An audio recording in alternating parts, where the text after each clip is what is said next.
안녕하세요. 여러분의 10시를 뜨겁게 만들어드리는 핫텐의 김보람입니다. 네, 안녕하세요. 여러분의 10시의 에너자이저 강동석입니다. 중국 정부가 긴축에 나설 것으로 우려가 되면서 오늘 국내 증시는 변동성을 키우는 장세에 나타날 것으로 예상이 되고 있습니다. 중국 경제의 경착 우려가 부각됐던 지난 6월과 비교하면 그 강도는 약하지만 투자 불안 심리는 그때와 비슷할 것으로 보이는데요.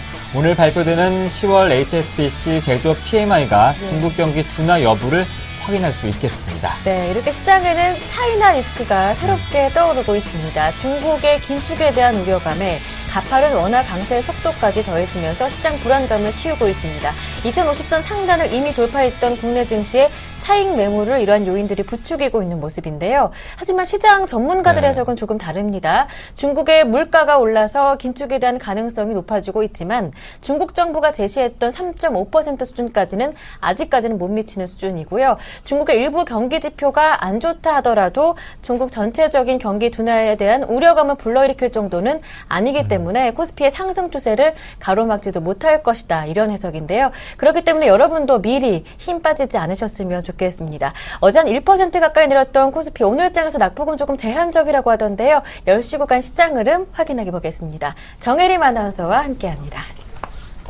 안녕하십니까, 정혜림입니다. 상승 추세를 이어가던 코스피 중국 긴축 정책 우려감에 발목이 잡히면서 속도 조절에 들어간 모습입니다. 하지만 이번 조정이 그동안의 상승 추세를 훼손시킬 만한 이슈는 아니다라는 전망과 함께 중장기권 박스권 돌파를 위한 자연스러운 기간 조정이다, 이렇게 보시면 될 것 같습니다. 10시 구간 코스피 흐름부터 살펴보도록 하겠습니다. 장 초반 기업들의 실적에 대한 불확실성이 커지면서 하락 출발을 했는데요. 잠시 상승 반전했다가 또다시 지금 하락 반전 움직임 보이고 있습니다. 0.12% 하락하면서 2000선에서 움직임 보이고 있습니다. 수급 동향도 함께 살펴보도록 하겠습니다. 장 초반 외국인이 팔자세로 돌아섰다가 이내 순매수로 전환을 했습니다. 40거래일 연속 순매수 행진 보이고 있는데요. 하지만 순매수 폭은 잠시 줄어든 모습 보이고 있습니다. 101억 원 정도 순매수 움직임 보이고 있고요. 개인이 261억 원 동반 순매수 흐름 보이고 있고 기관만 300억 원 정도의 매물을 출회하고 있습니다. 코스닥 흐름도 살펴보도록 하겠습니다. 오늘 하루 만에 반등하면서 상승 출발을 했습니다. 하지만 그 상승폭은 크지 않습니다. 강보합권에서 움직임 보이고 있는데요. 0.26포인트 상승하면서 525선에서 움직임 보이고 있습니다. 수급 동향도 이어서 살펴보도록 하겠습니다.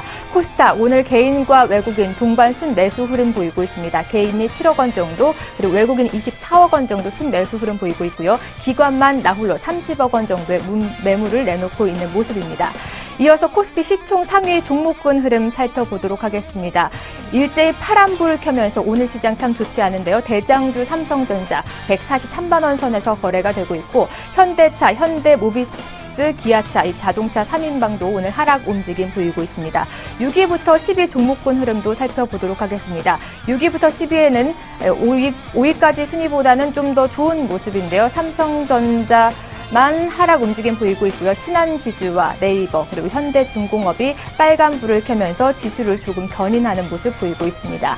코스닥 시총 상위 종목군의 흐름도 이어서 살펴보도록 하겠습니다. 혼조 양상 흐름 보이고 있는데요. 동서만 빨간불을 켜면서 상승 움직임 이어나가고 있고요. 대부분이 파란불을 켜면서 하락 움직임 보이고 있습니다. 6위부터 10위 종목군 흐름도 살펴보도록 하겠습니다. 6위에는 빨간불이 훨씬 많이 보이고 있습니다. CJ ENM만 파란불을 켜면서 하락 움직임 보이고 있고요. SK 브로드밴드, 다음 메디톡스가 빨간불을 켜면서 지수 상승을 견인하고 있습니다. 외환시장 이어서 살펴보겠습니다. 어제 9개월 만에 최저점 기록을 했는데 오늘 또다시 하락 움직임 보이고 있습니다. 60전 하락한 1,055원 20전에서 거래 움직임 보이고 있습니다. 지금까지 10시 구간 시황 살펴봤고요. 이어서 탑10 10종목 특징주 살펴보도록 하겠습니다. 첫 번째 종목은 스페코가 올라와 있습니다. 오늘 코스닥 시장 중에서 방산주들의 강세 흐름 이어나가고 있는데요. 북한이 핵 포기를 불가 재차 선언하면서 또 풍계리의 핵실험장에 2개의 터널 입구를 만든다는 소식이 나오자 오늘 방산주 강세 흐름 이어나가고 있습니다. 6% 가까이 상승하면서 3,900원 선에서 거래가 되고 있습니다. 이 두 번째 종목은 코스맥스가 올라와 있습니다. 지주사 전환과 함께 오늘 상승 움직임 보이고 있습니다. 이틀째 강세 흐름 이어나가고 있는데요. 4% 가까이 상승하면서 49,000원 선에서 거래가 되고 있습니다. 세 번째 종목은 이녹스가 올라와 있습니다. 스마트 플렉스 부분의 필름이 8월부터 공급이 되면서 3분기에 사상 최대 실적을 냈고 또 4분기에도 좋을 것이라는 전망에 1% 상승하면서 23,900원에 거래가 되고 있습니다. 네 번째 종목은 모린스가 올라와 있습니다. 사채 원리금 미지급에 오늘 약세 흐름 나타내고 있는데요. 9% 가까이 급락하면서 500원 선에서 움직임 보이고 있습니다. 다섯 번째 종목은 스포츠 서울이 올라와 있습니다. 고소 취하로 대표 회사 리스크가 해소가 되면서 연일 급등 흐름 보이고 있습니다. 사흘 연속 상승하고 있는데요. 8% 가까이 급등하면서 400원 선에서 거래 움직임 보이고 있습니다. 여섯 번째 종목은 이글벳이 올라와 있습니다. 최근에 중국에서 조류 독감 발생 환자가 건강이 악화됐다는 소식과 함께 추가로 조류 독감 환자들이 발생하고 있다는 소식에 오늘 백신주 급등하는 모습입니다. 2% 가까이 상승하면서 6,300원에서 거래가 되고 있습니다. 일곱 번째 종목은 UID가 올라와 있습니다. 아이패드 에어 출시에 따른 수혜 기대감으로 풀이가 되는데요. 1% 가까이 상승하면서 1,050원 선에서 거래가 되고 있습니다. 여덟 번째 소식은 수성이 올라와 있습니다. 이 급작스러운 반등과 함께 오늘은 많이 빠지고 있는 모습입니다. 단기 급등에 대한 부담에 차익 실현 매물이 출회가 되면서 오늘 3% 하락하며 2,800원 선에서 거래가 되고 있습니다. 아홉 번째 종목은 삼성 SDI가 올라와 있습니다. 삼성 SDI가 삼성 코닝 정밀 지분 정리 소식에 이틀째 내림세 움직임 보이고 있습니다. 외국계 증권사를 통해서 매도 주문이 계속 나오고 있는데요. 2% 가까이 빠지면서 18만 2천원 선에서 거래가 되고 있습니다. 마지막 종목은 OCI가 올라와 있습니다. 3분기 어닝 쇼크를 냈긴 했지만 4분기 개선, 실적 개선이 좋을 것이라는 이런 긍정적인 평가가 나오면서 하루 만에 반등 움직임 보이고 있습니다. 지금은 하락 반전한 모습이네요. 1% 가까이 빠지면서 19만 원 선에서 거래가 되고 있습니다. 지금까지 10시 구간 특징주 핫10 살펴봤습니다.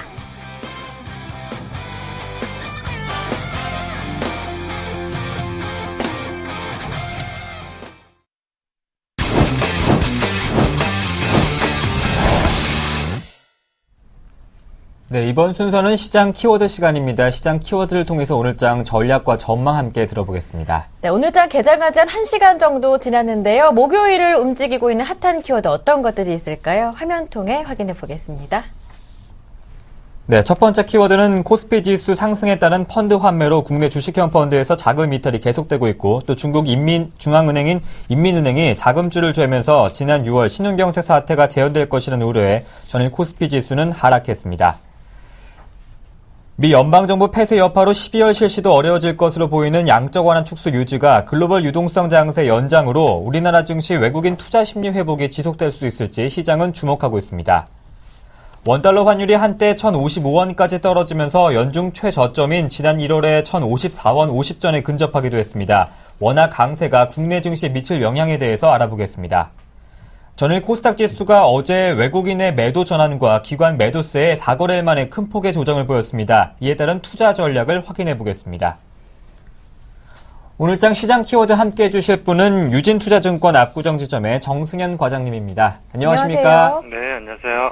네, 시장 외국인들의 매수세도 지속되고 있는 상황이지만 그에 못지않게 기관의 펀드 환매 매물도 계속해서 출회가 되고 있습니다. 이러한 상황에서 시장에는 차이나 리스크가라는 새로운 악재까지 부각이 된 상황인데요. 앞서 4가지 키워드를 살펴봤습니다. 이 가운데 영향력 있는 이슈 어떤 거라고 보시는지요? 네, 일단 먼저 아무래도 국내 펀드 환매 물량 지속적으로 시장을 압박을 가하고 있고 거기에 중국발 정책 불확실성 이 부분이 시장을 계속적으로 위협을 하고 있는데 일단 뭐 오늘 시장 분위기 오전에 상승을 반전하다가 또 약보합권으로 장이 전환되고 있는데 일단 시장의 분위기 자체가 3분기 실적 발표가 한두 종목씩 계속적으로 이어지고 있는데 일단 대부분 삼성전자를 제외하고는 대부분의 종목들 3분기 실적 발표가 별로 좋지 않게 나오고 있는 상황인 것 같습니다. 방금 전도 SOL이 실적 발표를 했는데 별로 좋지 않은 실적 발표가 나오면서 3% 가까이 하락하는 모습을 보이고 있고, 그리고 어제는 또 OCI 실적 발표가 별로 좋지 않았죠. 아무래도 뭐 전기전자 쪽 외에는 업황이 좋았던 3분기가 좋았던 업종들 외에는 전반적으로 실적 어닝을 발표하는 기업들이 일단 뭐 분위기가 별로 좋지 않습니다. 그래서 뭐 기관의 매물 계속적으로 나오고 있는 상황인데, 일단 이런 부분들이 아무리 뭐 3분기 실적을 좀 기대치 자체를 낮췄다라고 하더라도 일단 숫자로 확인되는 부분들이 시장에서 별로 좋지 않은 영향을 미치게 되게 되니까 아무래도 뭐 시장 분위기에 좀 좋지 않은 악영향을 끼치고 있다라고 보시면 되겠고, 그리고 일단 뭐 기술적으로도 2050선 박스권 상단에 대한 매물 부담 분명히 있는 것 같고요. 그렇기 때문에 아무래도 뭐 박스권 상단을 돌파하기 위해서는 수급의 주체, 확실한 수급의 주체가 강력한 매수세로 인해서 시장을 돌파를 시켜야 되는데, 그 부분에 있어서 좀 빈약한 그 강도 자체가 좀 빈약하지 않나라고 보여지고 있고, 일단 매물 부담에 전반적으로 시장에 부담을 안기면서 뭐 어제장 1% 하락을 했고, 오늘 장도 약보합으로 눈치 보기 장세가 이어지고 있지 않느냐, 그렇게 보여지고 있습니다.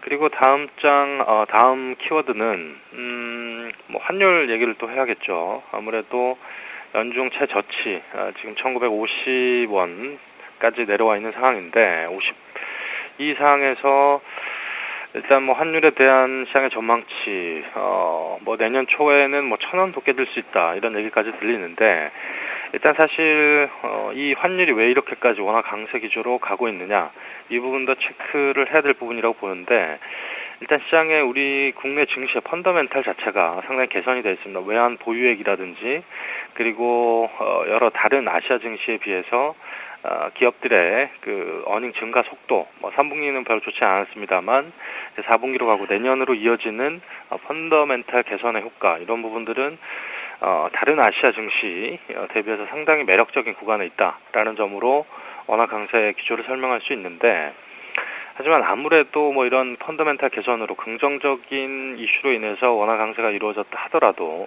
아무래도 우리 시장에서 차지하고 있는 비중 자체가 수출주 비중이 워낙 높기 때문에 수출주에는 부담이 될 수밖에 없다라고 볼 수 있겠죠. 예전만큼은 뭐 그런 수출주에 대한 부담이 크진 않다라고 하더라도 일단 뭐 단기적인 부담 요인은 충분히 될 것 같고, 일단 실적 면에서 수출주는 뭐 환율이 뭐 10원 정도 하락함에 있어서 영업이익에 충분히 영향을 미칠 수 있는 부분들이기 때문에 일단 추가 상승을 위해서는 뭐 부담 요인으로 충분히 작용할 수 있다라는 점은 늘 견지하셔야 될 부분인 것 같고요.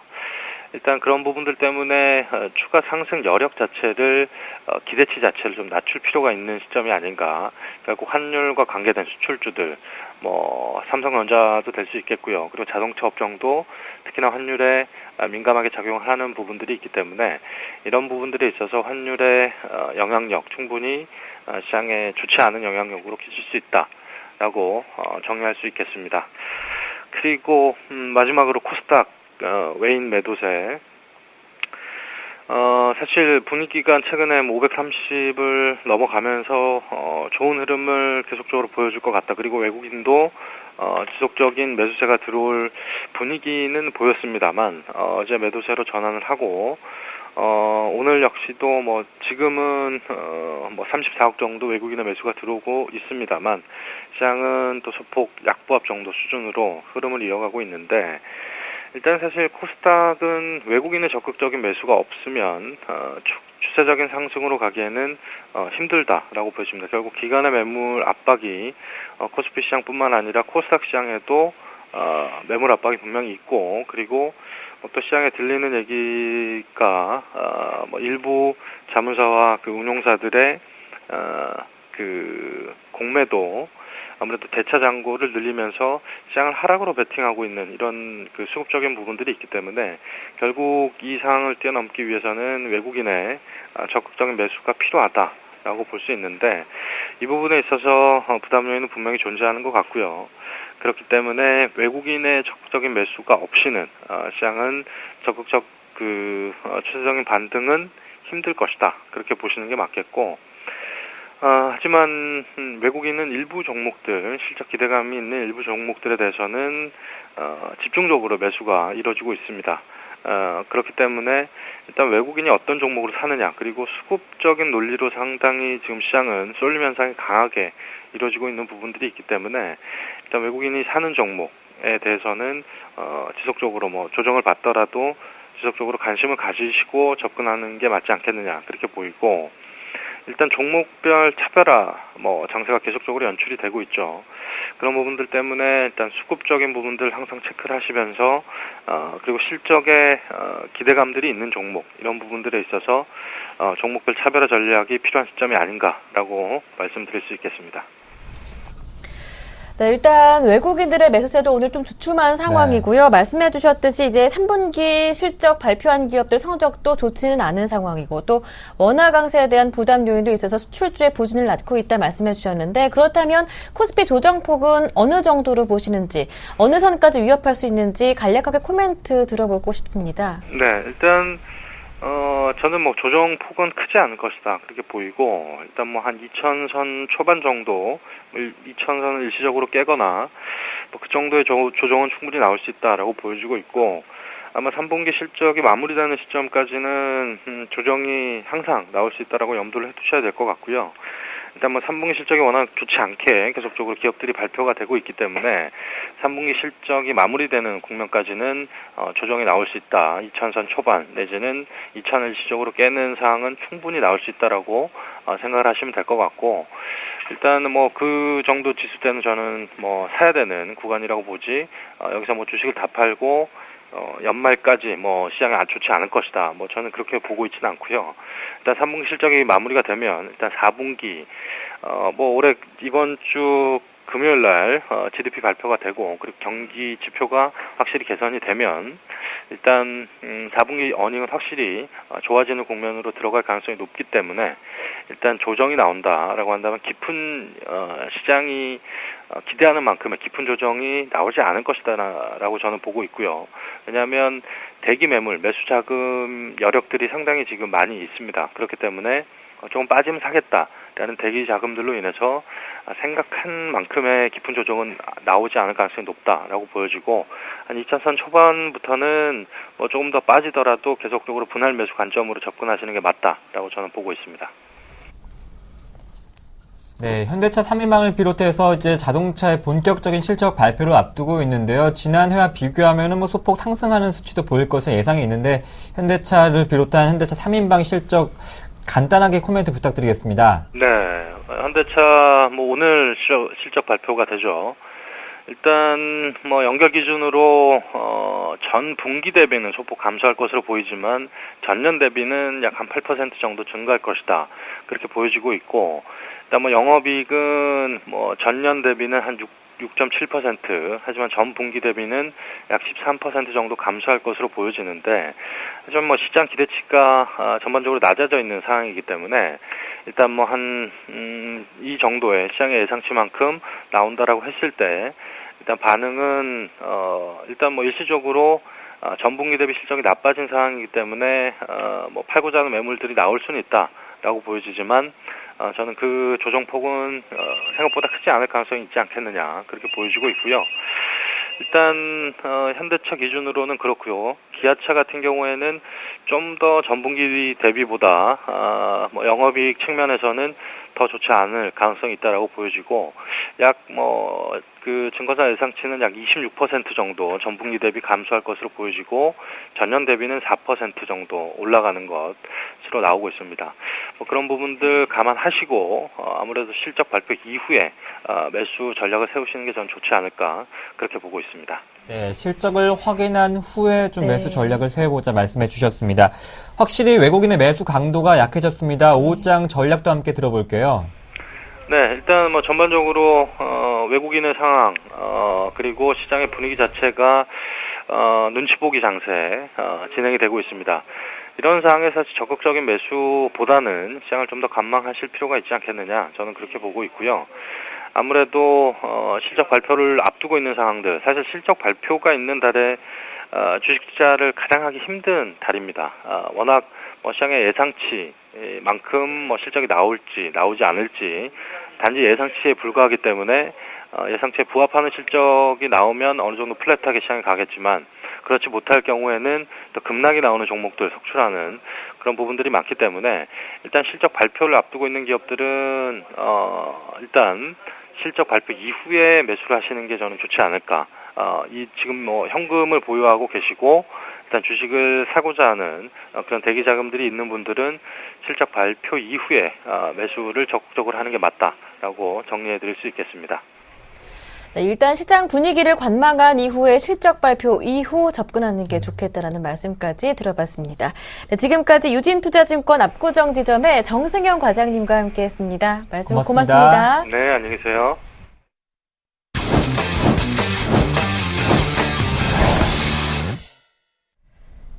네, 화요일부터 금요일까지만 함께할 수 있는 순서입니다. 시장의 핫한 이슈 종목들 분석해드리고요. 전문가의 눈에만 보이는 매력 종목은 무엇일까 찾아보는 시간이죠. 네, 많은 시청자분들이 호응해주고 계십니다. 이효열의 이주식 쌉니까 시간인데요. 샘플러스 이효열 멘토님 연결해 보겠습니다. 안녕하십니까? 안녕하세요.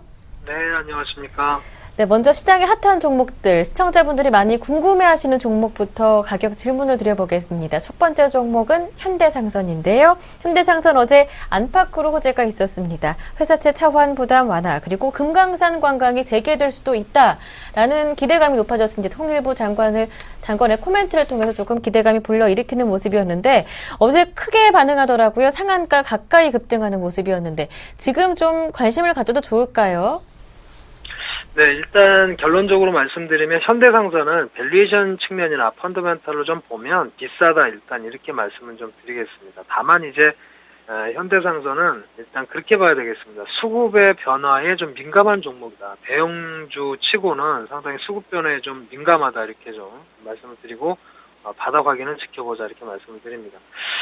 최근에 호재들이 어제 좀 많이 있었습니다. 회사채에 대해서 차환을 하면서 차환 부담 완화로 인해서 상당히 긍정적인 부채가 원래 좀 많은 기업인데 그런 부분이 만기 들여하는 회사채에 대해서는 차환 발행이 되는 그런 상황이 좀 연출됐었고 그 다음에 이제 어제 금강산 관광의 재개에 대한 용의가 있다 이런 이제 정부의 발언 때문에 또 한번 어제 상한가 근처까지 가는 강세였다 이렇게 좀 말씀드리는데요.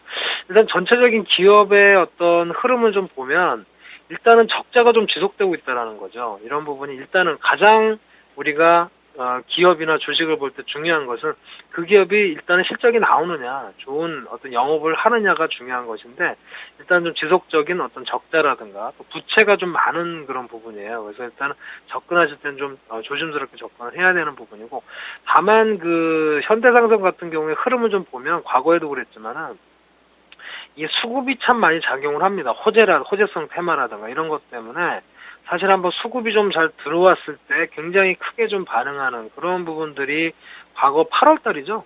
얼마 되지 않았습니다. 8월 달에 사실 이렇게 큰 흐름이 한번 나왔는데 수급의 흐름이 중요해서 어제 매수가 들어온 게 상당히 좀 긍정적인 부분이 합니다. 다만 이제 이런 흐름들이 계속 이어질 수 있을 것이냐를 이제 투자자 여러분은 살펴야 될 것 같다. 이렇게 말씀 좀 드리겠고요. 말씀드렸듯이 이 기업을 좀 보면 현대상선, 현대계열의 대형주지만은 2조 7천억 원 정도의 시가총액을 보이고 있는데 제가 좀 보여드리는 것처럼 굉장히 그 실적에 대해서는 굉장히 작년까지도 큰 적자를 좀 기록을 했습니다. 그리고 부채 비율도 상당히 좀 많아요. 부채 비율도 굉장히 큰 부채 비율 자체가 어마어마한데 이런 부분은 좀 부담이다라는 거죠. 분명히 할인 요소가 될 수 있는 상황이고 다만 이제 수급이나 뉴스를 지켜보는 그런 주가 흐름이다 이렇게 말씀을 좀 드리겠고 투자에는 좀 주의하면서 대처를 하시고 매수 관심가는 지금 현재 어쨌든 오랜만에 일단 반등이 좀 나왔기 때문에 일단 16,000원 선 정도 이하에서는 한번 관심을 가져볼 그런 최근의 흐름이다 이렇게 말씀을 드리겠고 만약에 추가적인 반등이 수급이나 어떤 재료에 의해서 올라간다면 역시 한 17,500원 선 정도를 목표가로 잡을 수 있는 대응이다 이렇게 말씀을 드리겠습니다. 네, 현대상선 어제 간만에 오랜만에 보여준 급등이었습니다만 회사 자체를 본다면 적자가 지속되고 있고 부채도 많기 때문에 단기적인 흐름으로만 평가한다 보셨습니다. 굳이 매수를 해보시겠다면은 현대상선 지금 16,000원 이하 가격에서 17,500원 정도까지 볼 수 있지 않을까 이렇게 전략을 세워주셨습니다. 투자 유의를 또 당부를 해주셨었고요. 네. 제가 들고 온 종목은 하이비전 시스템입니다. 보급형 산업용 3D 프린터 개발 소식에 급등락을 보이고 있는데요. 하이비전 시스템뿐만 아니라 3D 프린터 테마주가 신주인 수가 물량이 많게는 수백만 주씩 남아있어서 주의해야 된다는 뉴스도 확인할 수 있었습니다. 현재 가격적인 측면만 본다면 조금 비싸다고 볼 수 있을까요? 네, 하이비전 시스템은 일단 결론적으로는 비싸다라고 말씀을 좀 드리겠습니다. 앞서 말씀하신 것처럼 3D 프린터 테마의 뭐 대장주 역할을 하고 있는 기업이죠. 사실 실질적으로 3D 프린터를 출시하는 그런 어떤 재료들을 좀 갖고 있었는데, 일단은 최근에 어떤 그 신도리코까지도 이제 어떻게 보면 3D 프린터 사업에 뛰어든다 이런 얘기가 좀 나오면서 조금은 테마의 힘이 좀 약해진 거 아닌가 싶습니다. 그래서 최근에 좀 급락을 하고 있는데, 일단 아까 말씀해 주신 것처럼 매물에 대한 부분, 그래서 차익 매물이 증가하면서 지금은 약세로 반전했다 이렇게 해석을 해야 되고요. 말씀드렸지만 약간 테마주로 분류가 많이 되다 보니까 아직까지는 실적보다는 좀 재료에 의한 상승이거든요. 그래서 지금 펀더멘탈 상으로 보면 좀 비싸다 이렇게 말씀을 좀 드립니다. 실질적으로 하이비전 시스템은 2,400억 정도의 시가총액을 좀 보여주고 있는데요.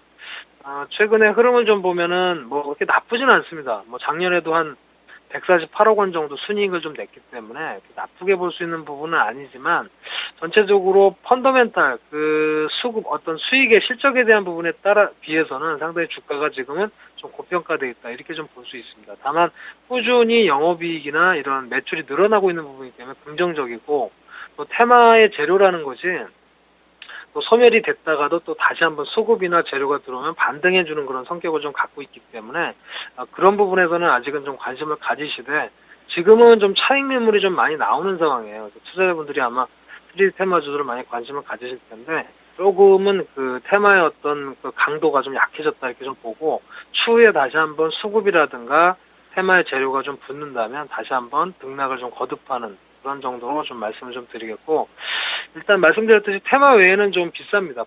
펀더멘탈 대비해서 비싸고, 매수 관심가는 지금 그렇다고 하이비전 시스템이 뭐 적자를 내거나 이런 기업은 아니기 때문에 17,000원 선 이하에 지금 움직이고 있는데, 일단 이 부분에서 바닥을 먼저 좀 잡아야 될 것 같아요. 그래서 일단 바닥 확인이 먼저 필요하고요. 그래서 매수 관심가는 17,000원 이하에서 좀 보시되, 바닥이 형성되는 가격을 좀 중심으로 어떤 관심을 좀 가지시면 될 것 같고, 이건 테마주기 때문에 조금은 이제 테마성 재료가 강하기 때문에 목표가는 조금 높이 잡아야 됩니다. 왜냐하면 테마의 또 등락에 따라서 급등락을 할 수 있는 부분이기 때문에 목표가는 이전 고점이었던 한 2만 원 선 정도로 말씀을 드리겠습니다. 네, 하이비전 시스템 3D 프린터의 테마가 약해졌기 때문에 바닥을 확인해야 된다. 매수가는 17,000원 정도에서 관심 가져보고 목표가는 2만 원 설정해 주셨네요. 네, 이렇게 시장 투자자들의 관심권에 있는 두 종목, 현대상성과 하이비전 시스템, 이효열 멘토님의 시각으로 분석을 들어봤고요. 네. 이어서 이효열 멘토님이 보시는 매력 종목은 무엇인지 알아보겠습니다. 네, 오늘은 삼영무역이라는 기업을 좀 가지고 왔습니다. 예. 삼영무역은 주로 이제 그 화공약품을 주로 생산하는 업체고요. 최근에 이제 약간 한 20% 좀 안 되는 비중으로 이제 안경 렌즈 시장에 안경 렌즈를 공급하고 있어요. 그래서 이런 부분이 최근에 뭐 휴비츠 같은 경우에도 좀 움직임이 있었습니다만, 중요한 거는 산업 자체가 일단은 중국이나 동남아 쪽에 소득이 좀 증가하면서 안경 착용의 증가가 좀 기대되는 상황입니다. 네, 아무래도 이제 전체적으로 아시아권에서 이제 소득이 증대되면서 안경이라든지 뭐 콘택트 렌즈라든지 뭐 이런 부분에 굉장히 수요가 좀 증가하고 있다는 부분이죠. 이런 부분에 수혜가 좀 기대되는 기업이다 이렇게 말씀을 좀 드리겠고요. 다만 이제 최근에 뭐 호야라든가 경쟁사의 가격 인하로 인해서 이익이 소폭 감소되는 그런 전망이 좀 나오면서 최근에 주가가 좀 많이 밀렸습니다. 지난 8월에 대비해서 주가가 좀 많이 밀렸습니다만, 내년까지 계속 뭐 산업의 성장을 좀 기대하는 부분이기 때문에 내년에 고성장을 좀 기대해보는 그런 흐름으로 좀 말씀을 좀 드리고요. 일단은 이제 바닥권에서 한 15,000원 선 정도 수준의 바닥권에서 계속 횡보를 하고 있는데, 일단은 바닥 확인이나 수급 개선이 먼저 좀 필요하다 이렇게 말씀을 좀 드리겠습니다. 일단 펀더멘털 상으로는 상당히 유망하다고 볼 수 있어요. 지금 삼영무역 같은 경우는 한 2,600억 원 정도의 시가총액을 좀 보여주고 있는데, 보시면 꾸준합니다. 일단은 뭐 아주 성장을 좀 아주 크게 했던 부분은 아니지만 매년 2,500억 이상 계속 매출을 해주고 있고요. 또 순익 면에서도 한 200억 수준에서 계속 성과를 좀 내주고 있는 부분이고, 올해도 상반기에는 한 100억 원 정도 순익을 기록을 했어요. 그래서 꾸준한 가치주 정도로 일단은 인식을 할 수 있는 부분이고, 재무 구조는 뭐 굉장히 좋습니다. 부채 비율도 상당히 적고요. 그래서 그런 부분에서 본다면 일단은 펀더멘털상에서는 부담이 좀 없습니다. 주가도 사실 고점에서 많이 내려왔기 때문에. 그래서 일단은 안경이나 중국이나 동남아의 안경 렌즈 시장이 조금 더 성장이 좀 되는 뉴스들도, 매출 뉴스들이 좀 나온다면 반등은 다시 한번 시도할 수 있는 흐름이 아니겠는가, 이렇게 말씀을 좀 드려서 오늘은 삼형무역을 좀 말씀을 드렸고요. 매수 관심가는 일단은 지금 현재 15,000원 선 정도 수준에서 바닥을 좀 확인하고 있습니다. 한 2달 정도 15,000원 선에서 계속 거래가 이루어지고 있는데, 일단 15,000원 초반선 정도라면은 매수를 해볼 수 있는 가격이다, 이렇게 말씀을 드리겠고, 역시 뭐 렌즈 시장의 어떤 성장이나 기대감이 좀 작용이 된다면은 목표가는 18,000원으로 말씀을 드리겠습니다. 네, 오늘 삼형무역 꼽아주셨습니다. 일단 펀더멘털이 굉장히 양호하고요. 앞으로의 성장에 대한 기대감도 있는 종목이다 말씀해 주셨는데요. 현재 가격이 15,800원 정도인데 15,000원 초반대에서 매수 가능하겠고, 또 목표 가격은 18,000원으로 잡아주셨으니까요. 이 전략 참고해 보시길 바랍니다. 네, 지금까지 샘플러스의 이효열 멘토와 함께했습니다. 고맙습니다. 고맙습니다. 네, 감사합니다.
네, 이번엔 중국 증시 확인해 보겠습니다. 리딩투자증권 우성재 팀장님 연결합니다. 안녕하십니까? 네, 안녕하세요. 네, 어제 중국 정부가 긴축에 나설 수 있다는 우려에 어제 1% 넘게 하락한 상해지수, 오늘 출발 상황에서도 추가적인 하락 움직임이 포착되고 있습니까? 예, 현재 오늘 상해 종합주가지수 전일 2200선이 무너진 이후에 계속적인 약세 움직임을 보이고 있습니다. 제 0.43% 하락한 2173.65포인트에 시작할 것으로 보이고 있는데요. 시장에서의 매도 물량들이 좀 꾸준히 출현하고 있는 모습을 보이는 가운데 긴축 정책에 따른 우려감이 증시에 큰 부담을 주고 있다고 보시면 좋을 것 같습니다. 전일 2200선이 무너진 가장 큰 이유가 이제 어제 이틀 전 발표했었던 2013년도 9월의 집값 통계가 70개 도시 중 65개 도시의 신축 분양주택 가격이 전월 대비 상승했으며 베이징, 상하이, 강저우, 심천의 주택가격이 전년 동월 대비 모두 20% 이상 상승함으로써 부동산 긴축, 간축에 대한 우려감이 나타난 것이 증시에 큰 부담을 주는 모습이었습니다. 결국 지금 부동산 긴축 기조가 이어져 나갈 것이라는 우려감이 증시의 부담감을 나타내면서 중국 증시 약세 움직임을 보이고 있는데요. 지금 중국 같은 경우 3중 전해를 앞둔 7대 개혁 업종에 대한 기대감들도 나타나고 있는 모습이지만 이러한 업종에 대한 기대감보다는 긴축 정책 우려로 인한 증시의 부담감이 좀 많이 커지고 있다고 보시면 좋을 것 같습니다. 지금 중국의 CSFB 같은 경우 은행주에 대해서 3분기 순이익이 전년 대비 13% 증가할 것으로 전망하는 모습이었는데요. 지금 중국의 건설은행 같은 경우에 기조 효과로 인한 순이익이 전년 동기 대비 14.4% 늘어날 것으로 전망을 하고 있는 가운데 대부분의 은행주들이 10% 이상의 그 순이익 성장세가 꾸준히 이어져 나갈 것이라는 전망이 나오면서 금융주들의 움직임이 견조한 모습을 보이고 있습니다. 하지만 지금 부동산 긴축에 대한 부담감이 증시에 큰 영향을 미치고 있는 모습을 보이면서 시장에서의 매도 물량들 꾸준히 출현하고 있는 상황인데요. 지금 이러한 정책적 변화에 대한 우려감이 증시의 부담감을 나타내면서 시장에서 차익 매도 물량의 지속적인 출현과 함께 약세 움직임을 보이고 있다고 보시면 좋을 것 같습니다. 지금 오늘 발표했을 HSBC PMI 지수 발표에 따라 시장에서의 변동성이 좀 확대될 것으로 보이고 있는 가운데 과연 이런 PMI 지수가 좋게 나와서 시장의 하방 경직성을 보여줄 수 있을지 여부 확인하시면서 접근하셔야겠습니다. 네, 중국의 물가가 오르면서 그리고 대도시를 중심으로 중국의 집값이 오르면서 국제적인 버블 현상이 나타나면서 긴축에 대한 가능성, 우려감이 높아지고 있는 상황인데요. 이 때문에 주변국, 연관 증시들이 크게 움직입니다. 어제장에서도 오늘장에서도 아시아 증시가 민감하게 반응하고 있는데 국내 증시까지 영향력 파급은 어느 정도로 보시는지 궁금합니다. 예, 일단 중국의 정책이 긴축 기조로 완전히 전환하기는 좀 어려울 것으로 전망이 되고 있습니다. 지금 긴축 정책이 나온다라고 하면 부동산을 중심으로 한 긴축책이 나올 것으로 보이고 있는데요. 하지만 이러한 긴축책이 부동산의 전반에 그 부분을 하는 부분이 아니라 실질적으로 이제 고가 아파트 그리고 이제 이러한 그 신규 분양 주택 아파트에 대한 그 긴축으로 좀 갈 확률이 높을 것 같습니다. 지금 아직까지 서민 경제가 좋지 않은 모습에서 모든 부동산 시장을 악화시키기보다는 서민 아파트에 대한 부분은 규제를 좀 완화해 나가면서 고가 아파트에 대한 긴축 기조로 이어져 나갈 확률이 높은 만큼 긴축 기조가 강하게 계속적으로 나타나긴 좀 어려울 것으로 보이고 있는데요. 지금 중국 정부에서는 꾸준히 부동산에 대한 긴축 기조를 내놓고 있었지만 부동산 가격 통제가 잘 되지 않은 모습을 보이면서 이번에도 이러한 우려감이 커지고 있는 모습인데요. 결국 긴축 기조에 따른 시장에서의 긴축 기조 발표 이후 발표가 된다라고 하면 시장에서 변동성은 좀 확대되겠지만 단기적인 효과로 나타날 확률이 높은 만큼 이러한 부분 염두하시고 접근하셔야겠습니다.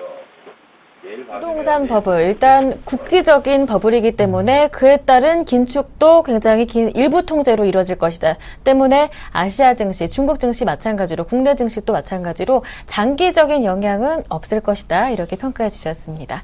네, 지금까지 리딩투자증권의 우성재 팀장님과 함께했습니다. 고맙습니다. 네, 고맙습니다. 네. 많은 분들이 핫텐을 통해서 가치 투자에 대해서 관심을 가지고 계시죠? 네, 맞아요. 가치 투자에 대한 궁금한 점 알아보는 시간입니다. 네. 엄선된 종목까지 전략을 세워보는 시간 마련하고 있는데요. 네, 동부증권 동부금융센터의 이동훈 팀장님 스튜디오에 모셔보시겠습니다. 안녕하십니까? 네, 안녕하세요. 네, 오늘 시작을 해보기에 앞서서 네. 먼저 이동훈 팀장님께서 가치 투자에 대한 한 말씀 준비하셨다고 합니다. 오늘은 어떤 이야기일지 궁금해지는데요. 네, 저 계속해서 이거 시리즈로 해서 저희 몇 개 준비할 건데요. 그 대부분의 투자를 하는 사람들이 그 재무제표를 일정하게 보는 경향이 있는데 재무제표는 그 업종별로 다르게 봐야지 정확하게 볼 수 있습니다. 예를 들자면 뭐 수주업과 제조업을 비교하자면 그 부채 비율이 높을 때는 상당히 안 좋은 기업이다라고 알고 있는데 수주업 같은 경우는 그 수주를 받고 나면 선수금을 받게 됩니다. 이 선수금은 선수 부채로 쌓여서 그 회사의 부채가 상승하는 효과를 낳게 되는데 이거는 사실상 좋은 부채라고 봐야 되기 때문에 그 제조업이냐 수주업이냐에 따라서 그 재무제표를 다르게 보는 방법을 알아야 되고요. 오늘 제가 말씀드릴 부분은 그 수주업에 대해서 그 건설업이나 또는 그 조선업에서 안정성, 이 회사가 얼마나 안전한 회사인지 그런 안정성을 볼 수 있는 그런 지표 두 가지를 가지고 나왔습니다. 그 첫째로 유동 비율인데 유동 비율은 그 단기 차입금과 그 유동성 부채를 합한 것을 현금성 자산으로 나눈 것을 이야기하는데 이 부분은 현금성 자산이 당장 갚을 부채, 당장 돌아올 부채를 얼마나 커버할 수 있느냐 있다라는 것을 이야기해주는 지표이고요. 두 번째로 중요한 지표는 순이자 보상 비율인데 저는 수주기업에서 이 안정성을 아주 보수적으로 봐야 된다라고 생각합니다. 이유는 그 수주업이라는 것 자체가 구조적으로 아주 빠르게 위험에 빠질 수 있을 만한 그런 구조적인 사업이기 때문에 이런 순이자 보상 비율을 유심히 지켜봐야 되고요. 순이자 보상 비율이라는 것은 이자 비용과 이자 수익을 뺀 값에서 현금성 자산을 나눈 값입니다. 그 순이자 보상 비율은 그 100% 미만일 경우에는 계속 사업이 좀 문제가 있지 않나 하는 사업이기 때문에 이 두 가지 지표를 유심히 봐야 되고, 제가 다음 주는 또 유통업 그리고 서비스업 관련해서 따로 그 업종별로 재무 비율을 해석하는 방법을 다음에 들고 나오겠습니다. 네, 기업의 안정성에 대해서 평가를 하게 될 때 순이자 보상 비율이 100% 미만인지 그 이상인지 확인해 보시는 것 굉장히 중요하겠다 말씀해 주시면서 가치 투자할 때 유용한 팁 한 말씀 해주셨습니다. 네, 지난주에 이어서 이동훈 팀장님이 가지고 오신 종목에 대한 얘기 바로 넘어가 보겠습니다. 오늘은 어떤 기업 공부해 볼까요? 예, 오늘은 이녹스라는 기업을 어제 탐방 다녀왔는데 그 기업을 제가 소개해 드리려고 합니다.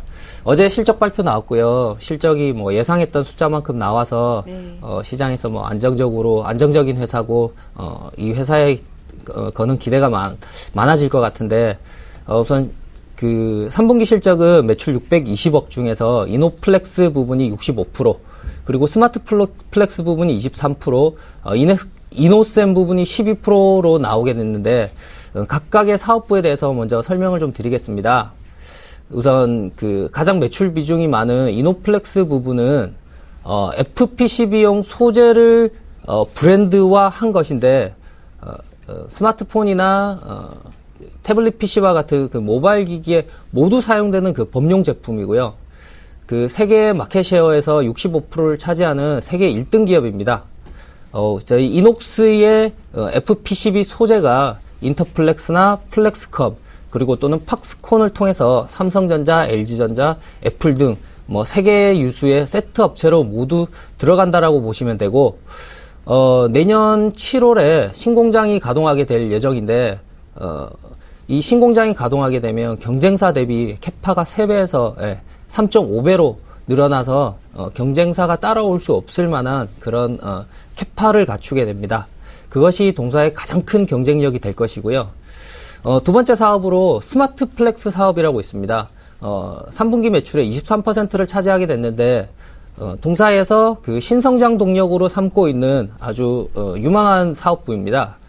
그 스마트 플렉스 사업이라는 것은 그 EMI 실딩이나 또는 그 디지타이저 필름이라는 이런 스마트 필름을 만드는 사업부인데요.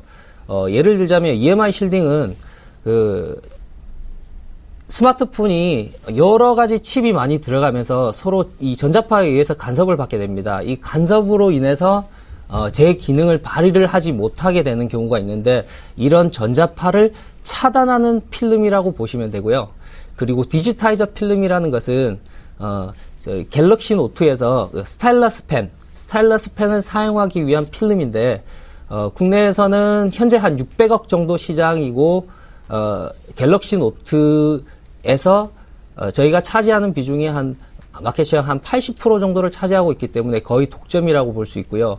이런 스마트 플렉스 사업에서는 앞으로 동사가 향후 한 1,400억 정도까지 시장이 있기 때문에 거기서 많은 매출이 발생할 것으로 기대하고 있고요. 세 번째로 이노셈이라는 그 사업입니다. 이노셈은 반도체에 관련된 필름인데, 그 중에서 저희가 주목해야 될 필름은 다프 필름이라는 것입니다. 이 사업부 1위는 그 히타치가 1위를 하고 있고, 2위는 제일모직입니다. 근데 최근에 제일모직이 이 사업부에서 적자가 계속 나서 철수를 결정을 했습니다. 이 사업이 연간 한 300억 정도, 200억에서 300억 정도 규모인데, 이 사업이 아마 저희 이녹스로 들어올 확률이 아주 높습니다. 아직 결정은 100% 나지 않았는데, 내년에 이 부분이 확정이 된다면 플러스 200억에서 300억 정도 매출을 더 기대해 볼 수 있습니다. 네 번째로, 실적을 말씀드리겠습니다. 어제 실적 발표를 했고요. 매출 총 620억 중에서 OP 120억, 영업이익률은 19% 정도 나왔고 13년 전체적으로 올해 전체적으로 봤을 때 2천억에 OP 380억 보면은 퍼 한 10배 정도로 볼 수가 있고요. 이 회사는 전통적으로 저퍼를 받은 적이 별로 없습니다. 그래서 10배 정도면은 적정한 수준이라고 보고요. 내년 기준으로 봤을 때는 2,500억 플러스 다프 실적이 플러스 알파가 될 것 같고요. 맥스 한 2,800억까지 예상을 하고 내년 퍼 한 7배 정도는 예상을 해도 될 것 같습니다. 네. 말씀하셨던 대로 스마트 플렉스 사업 부문에서 신규 아이템이 이번 3분기 어닝 서프라이즈를 내는데 큰 공을 세웠다, 이러한 내용을 드렸는데요. 그 신규 아이템 무엇인지 좀 자세하게 설명을 들어보고 싶어요. 좀 전에 말씀드렸듯이 스마트폰이나 태블릿 PC에는 여러 가지 칩들이 많이 들어가기 때문에 이 칩들 간의 간섭이 많이 생깁니다. 네. 이 간섭으로 인해서 속도가 느려지거나 또는 제 기능을 발휘를 하지 못하거나 그런 경우가 많이 생기는데 그 부분에 대해서 필름으로 그 전자파를 차단하는 그런 필름이라고 보시면 되고요. 두 번째로 디지타이저 필름은 갤럭시 노트에 저희 이렇게 펜으로 쓰는 거 있죠. 펜으로 쓰는 그 기능인 만들 때 사용하는 필름이라고 보시면 됩니다. 네, 이녹스의 4분기 실적까지 기대를 하게 하는 신규 아이템에 대한 자세한 쉬운 설명까지 한번 들어봤습니다. 내년 7월 신공장 가동이 가장 큰 매력이라고도 당부해 주셨으니까요. 올해뿐만이 아니라 내년까지도 실적 기대해 볼 수가 있겠습니다. 이녹스에 대해서 이야기를 들어봤는데요. 오늘 기업 평가 내들어주신 종목 여기에서 마무리를 해보고요. 그렇다면 지난주까지 담겨있던 팀장님의 포트폴리오 현재 모습은 어떤지 화면 통해 확인해 보겠습니다.